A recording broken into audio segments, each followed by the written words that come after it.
Assalamualaikum warahmatullahi wabarakatuh. Om Swastiastu, Rahayu, Namo Buddhaya, Salam Budaya Indonesia. Perkenalkan, nama saya adalah Agus Eko Suryanto yang biasanya disebut dengan Nyai Roro Dadak Purwo, di mana hari ini kita akan sama-sama belajar tentang tarian. Nah, bagaimana tentang tarian tersebut? Kita akan saksikan video berikut ini. Untuk yang pertama ini kita akan membahas tentang pengertian tari.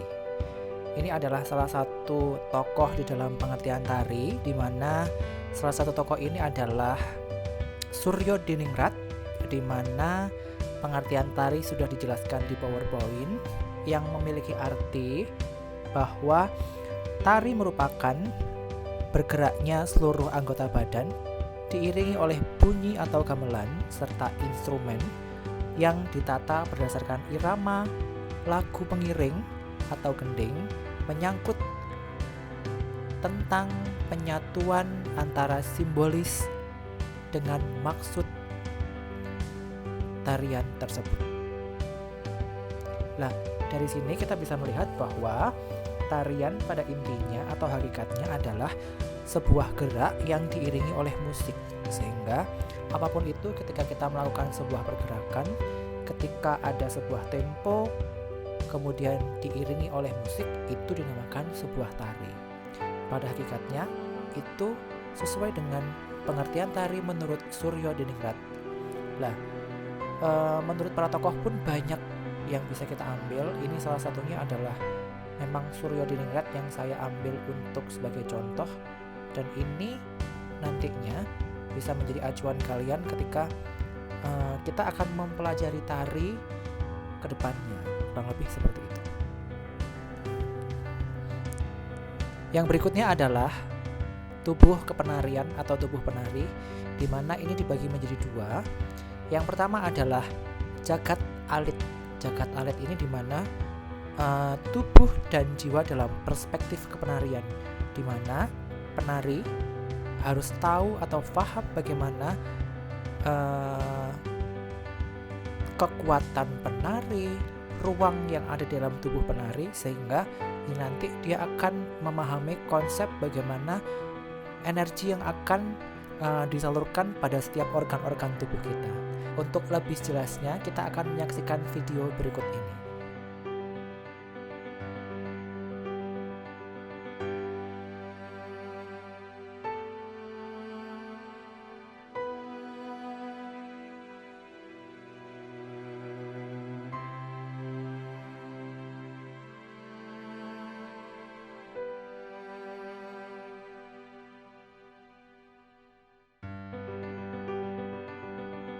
Yang kedua adalah jagat gede, di mana tubuh merupakan sebuah konsep ruang. Nah, yang kedua ini adalah bagaimana penari memahami bahwa tubuh penari itu juga memiliki konsep ruang. Bagaimana seorang penari memahami ruangan yang ada di sekitarnya. Secara otomatis jika kita berbicara tentang ruang, kita akan memahami konteks panggung. Bagaimana seorang penari memahami penguasaan panggung yang mereka lakukan. Untuk lebih jelasnya, kita saksikan video berikut ini.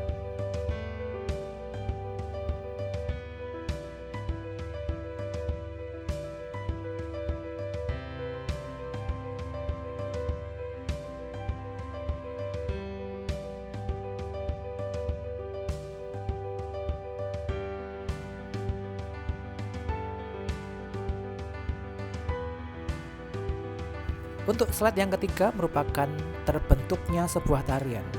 Untuk terbentuknya sebuah tarian ada 3 aspek. Yang pertama adalah wirogo, wiromo, dan wiroso. Wirogo merupakan bagaimana penari memahami konteks tubuh dan jiwa dalam perspektif kepenarian, sehingga penari memang harus paham bagaimana wirogo, bentuk tubuhnya, berat badannya, tinggi badannya, sehingga mereka akan paham bagaimana menyalurkan tenaga yang ada di dalam tubuhnya itu, sehingga akan menghasilkan sebuah gerakan nantinya. Yang kedua adalah wiromo. Bagaimana wiromo itu, penari akan memahami konteks atau konsep bahwa penari akan tentunya berdampingan dengan musik atau irama, sehingga bagaimana tempo, dinamika di dalam sebuah tarian itu juga akan blending atau bersatu, menyatu antara tempo musik, hitungan itu tadi. Jika memang latihan, biasanya kita menggunakan hitungan, baru kita akan masuk ke dalam musik, sehingga antara hitungan dan musik itu nanti akan sesuai atau pas dengan gerakan yang akan dilakukan. Yang ketiga adalah wiroso. Bagaimana wiroso itu mengekspresikan gerakan ke dalam sebuah ekspresi. Bagaimana seorang penari bisa menciptakan keekspresian atau mendalami karakter sesuai dengan tarian yang ingin dibawakan. Suatu contoh ketika seorang penari menarikan sebuah tarian prajurit, secara otomatis dia akan menjadi prajurit. Bagaimana kekokohan seorang prajurit, ekspresi seorang prajurit ketika dia harus berlatih gerakan ketika dia perang, semangatnya seorang prajurit itu juga diekspresikan dalam sebuah wiroso atau ekspresi itu tadi. Rasanya seperti apa? Juga salah satu contoh ketika penari menarikan seorang anak kecil yang bermain layang-layang. Bagaimana keceriaan seorang anak-anak ketika melakukan permainan layang-layang, mereka bergembira, berlari bersama teman-temannya. Lebih kepada aspek wiroso.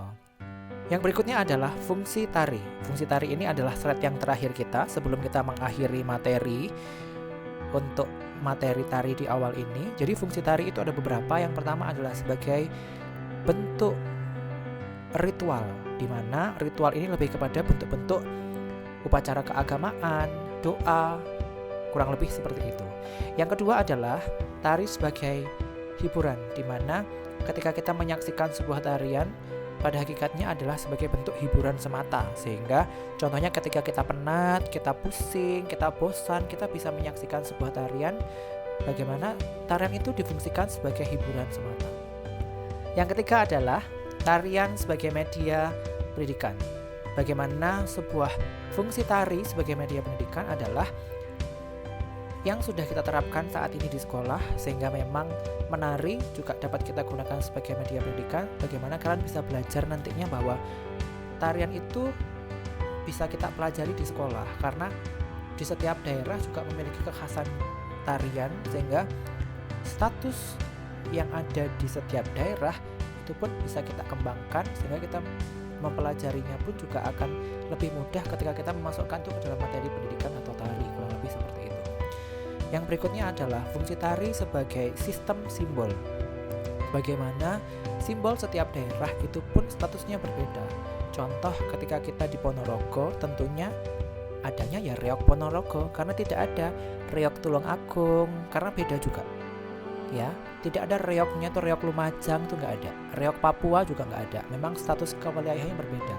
Kalau kita berbicara tentang reok ya reok Ponorogo, seperti itu. Kalau kita berbicara tari pendet ya adanya di Bali. Kalau kita berbicara tentang tari gandrung, jejer gandrung ya adanya di jejer gandrung Banyuwangi. Kurang lebih seperti itu. Kalau kita ngomong tari jaipong adanya di Jawa Barat Sunda, tidak ada jaipong itu jaipong Madura, nggak ada. Karena setiap daerah memiliki simbolnya tersendiri. Seperti itu. Yang terakhir, fungsi tari sebagai supraorganik, di mana ini lebih kepada bentuk sistematika yang ada di fungsi tari yang ada di pedalaman-pedalaman. Contoh ada beberapa di Indonesia yang masuk ke wilayah pedalaman, ada tari yang difungsikan sebagai sistem penyembuhan penyakit. Nah, mereka melakukan sebuah tarian, ada orang yang sakit ditidurkan di tengah, gerakan berputar dan lain sebagainya, sehingga mereka akan melakukan gerakan-gerakan yang dipercaya itu bisa menyembuhkan orang yang sakit itu tadi.